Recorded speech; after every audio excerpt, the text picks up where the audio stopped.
name. Moz is a shortened version of my nickname, which I had for several decades.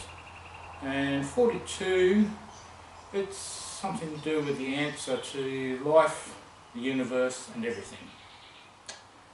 Most of my career was in the mining industry, but I'm now retired.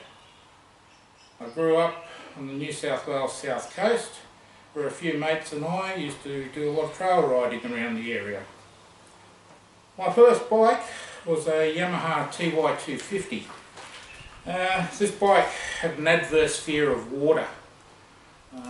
It would start coughing and spluttering some 20 metres before a creek crossing, let alone getting through the creek crossing. So that had to go. Next came Yamaha DT250. This thing was a good little bike.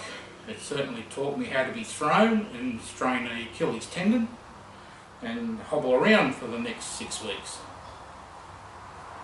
My first full-on road bike was a CB504, a Honda, which I bought second hand and it was over a decade old.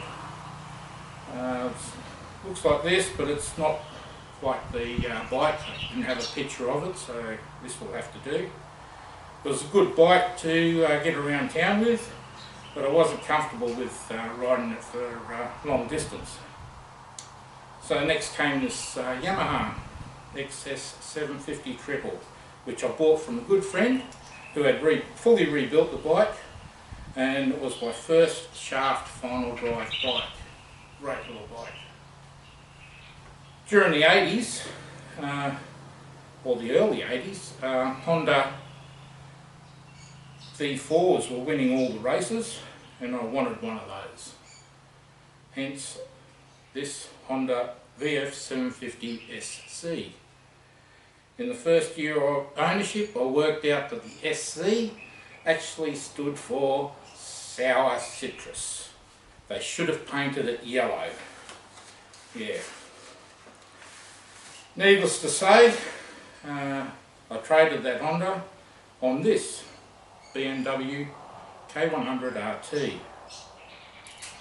This was a pleasure to ride. I did have a few issues with the engine management CPU, causing it to lose power and at times not start when I wanted it to start. But once it was replaced, it didn't miss a beat. This bike took me everywhere.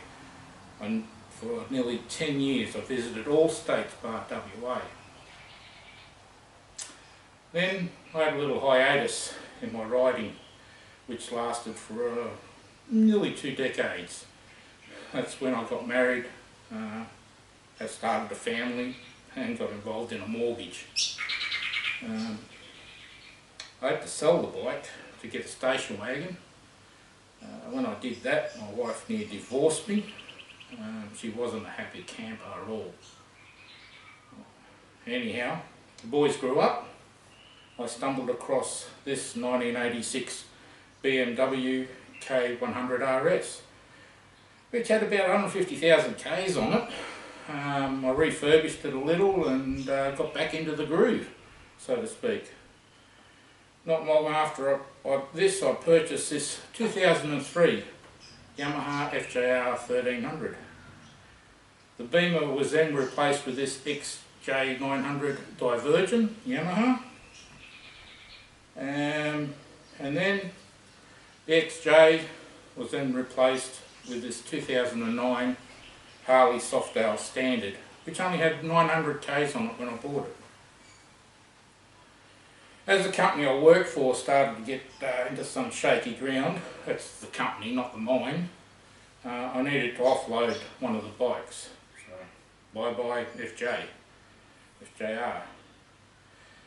The Softail was great for a few years, but I wanted to do some serious touring.